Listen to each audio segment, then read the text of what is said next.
Shalom à tous les bien-aimés, shalom à toi. Bonsoir, bonjour, tout dépend de là où vous nous suivez.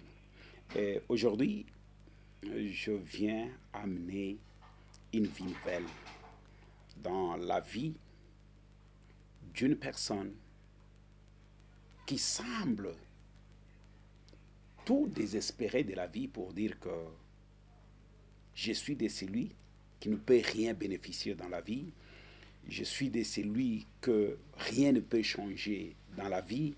Mais j'ai la ferme assurance aujourd'hui pour amener quelques séries de témoignages que moi je crois que ça va changer quelque chose dans ta vie.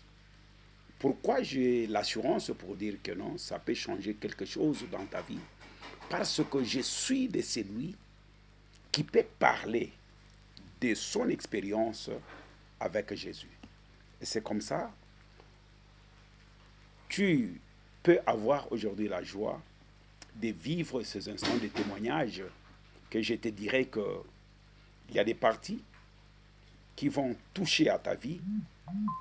Et mon souhait est que ça ne puisse pas tout simplement toucher ton cœur, mais mon souci lorsque je t'amène ce témoignage, c'est pour que ceci marque aussi les débuts d'une histoire nouvelle dans ta vie, comme cela fut le cas avec moi. Je suis, en commençant d'abord, aujourd'hui, le pasteur José Mukadi.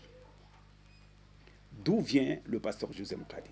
Le pasteur José Mukadi vient de la République démocratique du Congo, dans une des familles comme la vôtre, une famille de plusieurs, mais né dans une famille de 7 garçons, dont je suis le premier. Et aujourd'hui, je veux t'amener, et je t'amène déjà, mon histoire avec Jésus. Mon histoire avec Jésus, bien-aimé, je crois bien que ça sera une histoire qui va nous prendre vraiment du temps pour en terminer. Pourquoi j'ai dit que non, cette histoire va nous prendre du temps pour en terminer? Parce que c'est vraiment l'histoire qui vient de très loin. Comme je t'ai dit que je suis le fils aîné d'une famille de 7 garçons, dont je suis l'aîné, vers les années 82, j'ai perdu mon père. Et quand j'ai perdu mon père, j'étais vraiment très petit. Et de mes petits frères qui sont nés avec moi dans cette famille, il y en a même qui ne les connaissaient pas très bien. Mais quand même, moi, j'ai eu cette grâce de connaître mon père. J'ai vécu avec lui. Et après sa mort, je dirais que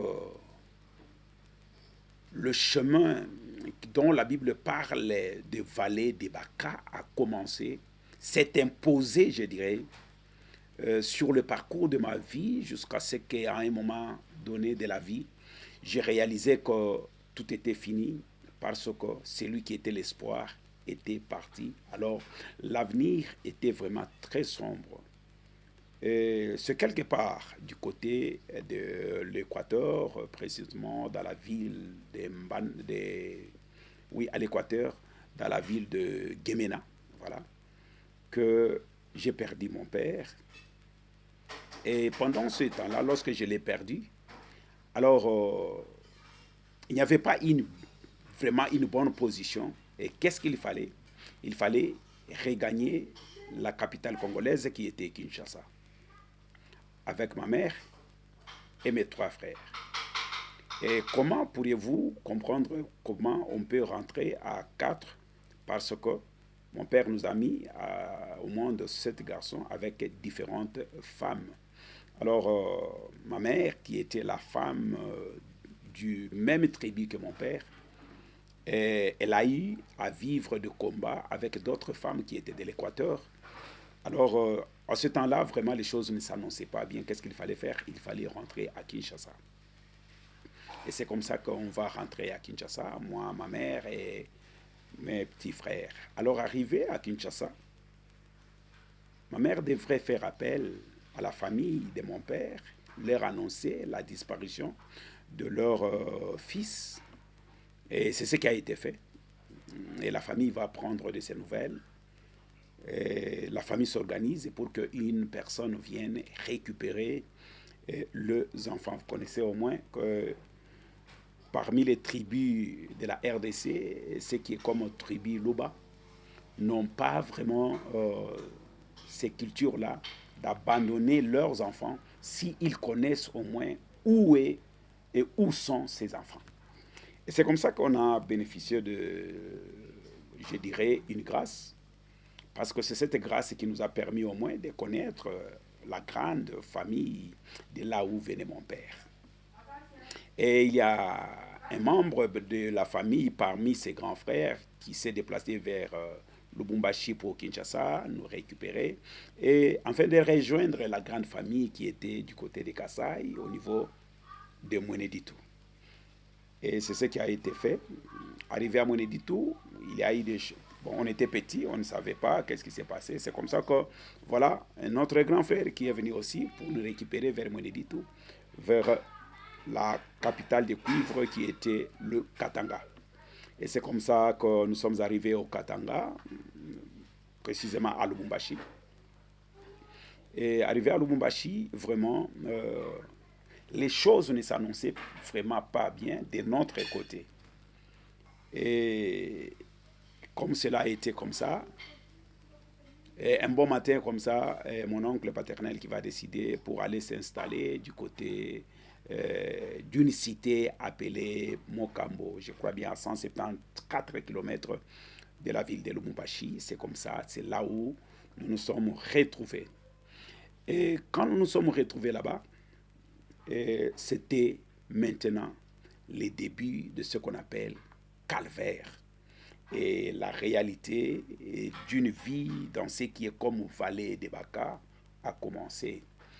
Et lorsque nous sommes plongés dans cette réalité des vallées des Baka, et il n'y avait plus autre choix de faire parce que là où tu croyais que tu pouvais avoir une vie, mais ce n'est pas cette vie-là que tu trouvais. Alors, les choses se sont tournées mal et les choses se sont tournées encore une fois en cauchemar dans sa profondeur qui ne pouvait pas annoncer vraiment son nom, sa couleur, mais vraiment, les choses étaient vraiment très misérables. Et misérables, pourquoi? Parce que le soutien réel pour ces orphelins qui venaient d'une autre famille et qui intégraient une autre famille et dans une réalité, dans une province dont vous ne connaissez pas la langue, vous parlez lingala et brusquement comme ça vous allez vous retrouver dans une des provinces là où on parlait swahili. Et les choses n'étaient pas vraiment roses.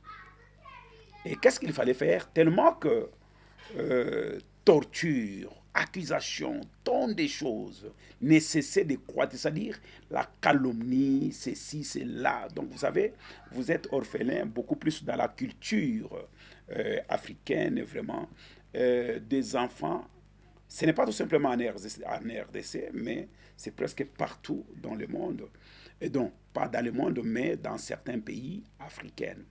C'est-à-dire, lorsque vous êtes orphelin, attendez-vous à plusieurs canonisations de tout ce qui est du monde des ténèbres. C'est-à-dire, vous êtes, je dirais, pour l'Afrique, un orphelin, c'est quelqu'un qui représente tout ce qui est mauvais du diable. Alors, vous êtes censé et de vous vêtir de tout ce qui est comme mal, que tu le connaisses ou pas, mais on te repose, tu dois l'accepter. Et c'est ce qui était le cas de celui qui est devant cette caméra en train de vous parler, pour vous dire que non, ce n'était pas facile. Mais ici, à travers ce témoignage que je suis en train d'en parler, et j'ai réalisé que si tu ne peux pas croire pour dire que non, il y a un Dieu qui existe. Mais laisse-moi te dire que il y a certaines choses qui t'arrivent dans la vie. Ce n'est pas tout simplement par rapport à ce que tu as comme casquette, mais il y a des choses qui peuvent t'arriver dans la vie pour que tu puisses au moins comprendre, que tu aies la grâce de comprendre un peu la divinité et certaines choses spirituelles et croire et mettre au-dedans de toi pour dire que non, il y a un Dieu qui existe. Et c'est comme ça que je me retrouve après quelques années tout simplement passé au Katanga. Je vais faire mon entrée dans cette réalité de la vie de ce qu'on appelle un enfant de la rue. Et dans cette vie, c'est là où je vais découvrir le mystère de ce qu'on appelle être orphelin africain. Et je me suis laissé entraîner partout, c'est-à-dire là où je devrais trouver refuge. C'était ma première chambre, c'était dans l'une des marchés, dans cette cité appelée Mokambo, à 174 km de la ville de Lubumbashi. Et je vais faire refuge dans un marché. Et pendant la journée, j'étais obligé de vivre la vie de ce qu'a déclaré Caïn, pour dire que non, voilà, je serai errant, vagabond sur la terre. Et c'est dans cette vie-là que je me suis lancé. C'est-à-dire, lorsqu'il est le matin comme ça, tu ne sais pas par où est-ce que tu vas commencer. Et à la tombée du soleil, tu ne sais pas quand est-ce que cette tombée du soleil va s'imposer dans ta vie, va te trouver où, dans quelle position. Et dans cela, il y avait plusieurs réalités qui pouvaient arriver. Le soir, lorsque tout le monde voilà, rentrait chez soi à la maison et que le marché restait vide, c'est alors que tu devrais t'imposer comme sentinelle non engagée dans l'une des marchés dans cette cité-là. Et un bon matin comme ça, c'est là où commence maintenant mon histoire avec Jésus. Et dans cette réalité, il n'y a personne qui pouvait te parler de Jésus. Il n'y a personne qui est venu, ou bien il n'y a personne dans certaines réalités de la vie que tu peux trouver grâce que quelqu'un t'amène Jésus. Mais j'ai réalisé que Jésus a besoin de nous tous. Jésus a besoin de nous tous. Pourquoi? Quelle que soit cette réalité qui s'impose, quel que soit ce que tu es en train de vivre, Jésus peut se transformer lui-même par sa manière, se faire un évangéliste pour te récupérer de quelque part. Au moins, c'est ça, ce qui a été un témoignage et exemple de moi. Je me réveille un bon matin comme ça. Et l'esprit m'est poussé, c'était déjà vers 5 heures du matin. Et je sentais ce jour-là, l'esprit me dire que non, je devrais aller prier dans une des églises catholiques à côté. Et je vais aller prier dans cette église catholique. Et je me souviens ce jour-là, j'avais ma petite culotte noire et un tricot bleu, mes pieds nus. Et dans ces coins de la République, il faisait vraiment très froid. Mais au moins, je sentais en moi un esprit me dire que non, va prier et il y a quelque chose qui va se passer. Alors, je ne savais pas quelle était la chose qui pouvait se passer là-bas. Et je suis arrivé, vu ce que j'étais. Vous savez, vous entrez dans une des églises, il y avait deux bancs à gauche, à droite, et j'ai préféré, au lieu de me mettre derrière, mais j'avais préféré d'aller me mettre devant. Et quand j'ai passé, et j'ai vu au moins que tous ceux qui étaient déjà à l'église, qui me regardaient, et c'est comme si quelque chose d'étrange. Alors, à travers ces quelque chose d'étrange, j'ai senti que non, voilà, j'ai attiré l'intention des gens. Au lieu que les gens prient, maintenant les gens commençaient à me regarder. Comment ce petit garçon peut venir entrer à l'église pieds nus, et un peu là, avec l'image là, bizarre. Et je suis entré, et j'ai participé au culte, et c'était la première fois pour moi. d'entrer dans l'Église catholique. Et il y a certaines choses, à la manière dont nous connaissons comment ça se passe. Je ne faisais que copier ce que celui qui était à côté de moi ou bien qui était devant moi faisait comme de gestes de ce que nous connaissons des catholiques. Et c'est ce que je faisais aussi. Et à la fin du culte, je vais sortir et je me souviens toujours, ces jours-là, c'était la rentrée scolaire dans toute l'étendue de la République. Alors, derrière euh, l'église cathédrale, la grande église catholique de Mocambo, il y avait l'école qui était là. Alors, tous les enfants qui étaient vraiment habillés à des uniformes neufs et qui, donc, vous sortez à l'église et directement vous allez derrière pour aller à l'école. Parce que c'était la rentrée scolaire. Et il y avait des parents qui étaient là avec des enfants, il y avait des parents qui accompagnaient leurs enfants parce que c'était la rentrée scolaire qu'il fallait voir quelle est la classe de son fils, de sa fille. Et il y avait vraiment du monde. Et des parents sont entrés avec leurs enfants. Et moi, j'étais là jusqu'à ce que la foule qui était là dehors, la foule diminuait parce que tout le monde rentrait. Et il y avait des prêtres et des sœurs religieux, des Salésiens de Don Bosco qui étaient là aussi, qui regardaient comment la rentrée scolaire s'est passée. Et quand presque tout le monde est entré, et moi aussi je suis resté là-bas, en train de contempler, en train de voir comment la rentrée se faisait. Et soudain, je vois à côté de moi une sœur religieuse catholique de Don Bosco, salésien de Don Bosco. Elle va s'approcher de moi et elle me touche ici pour dire que non. Bonjour petit garçon. J'ai dit bonjour. Toi tu ne vas pas à l'école. Tu es ici. Pourquoi tu restes dehors? Il faut entrer là-bas aussi. Et lorsqu'elle me regarde, elle voit que non, je n'étais pas vraiment conforme à entrer à l'école. Et elle va me demander, mais pourquoi tu es habillé comme ça? J'ai dit non, je suis comme ça. Comment ça? Tu n'as pas de souliers? J'ai dit non, je n'ai pas de souliers. Pourquoi? J'ai dit, je suis comme ça. Et notre conversation avec elle va attirer aussi l'intention d'une autre qui était aussi à côté. Et elle va s'approcher. Et elle va intéresser à celle qui nous a rejoints pour dire que non, voilà, regarde un peu le petit garçon, mais il ne va pas à l'école. Mais quand même, il peut s'exprimer et écouter français. Et par là, elle va aussi poser quelques questions. Elle pose quelques questions et je réponds à toutes ces questions. Et quand j'ai répondu, j'ai vu que non, j'ai attiré l'intention. C'était avec une, ils sont arrivés à deux et j'ai vu que non, voilà, j'étais entouré des 4 sœurs salésiennes qui m'ont entouré. Celle-ci posait la question, celle-ci posait des questions. Et c'est comme ça que, après cela, j'ai vu que non, elles se sont regardées, elles se sont consultées, elles se sont parlé à l'oreille et tout ça. Et par là, maintenant, une décision va se prendre. Et quand une décision se prend, ils vont m'inviter maintenant d'aller avec eux dans leur couvent.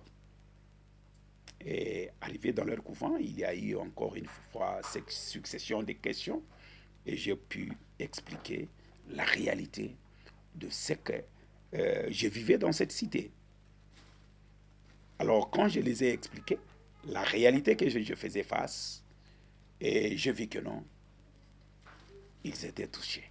Ils étaient touchés. Et dans leur émotion, il y a l'une qui a commencé même à faire couler les larmes.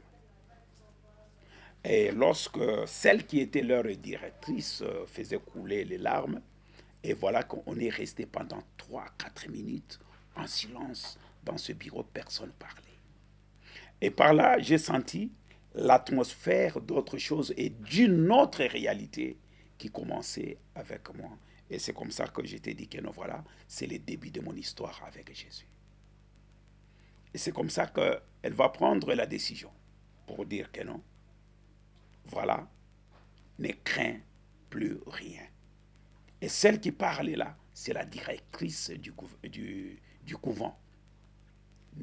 À dater de maintenant, n'aie peur de rien, moi, je suis là. Et c'est comme ça que, par ce témoignage, j'aimerais dire à quelqu'un, n'aie peur de rien. Dieu est réel. Jésus-Christ est réel. Aujourd'hui, ce n'était que notre introduction par mon histoire avec Jésus. Alors, deuxième volume nous parvient. Et ce que je vais te demander, c'est d'être fort parce que je vais parler et tu vas écouter des choses. Que l'Éternel te bénisse. Partage cette vidéo. Que cette vidéo commence déjà à toucher le cœur pour attendre la deuxième partie qui va commencer petit à petit. Je vous ai dit que non. C'est une vidéo, ce témoignage va te toucher. Mais mon problème est que ce témoignage ne puisse pas te toucher. Mais ce que moi je veux que tu puisses comprendre dans ce que nous allons faire, c'est de comprendre que non. Ne doute pas dans tes difficultés pour dire que non. Est-ce que réellement Dieu existe? Dieu ne peut pas faire semblant, ou bien ta situation ne peut pas effacer l'existence de Dieu. Dieu est réel et Dieu existe. Deuxième volume avec mon histoire avec Jésus. Merci.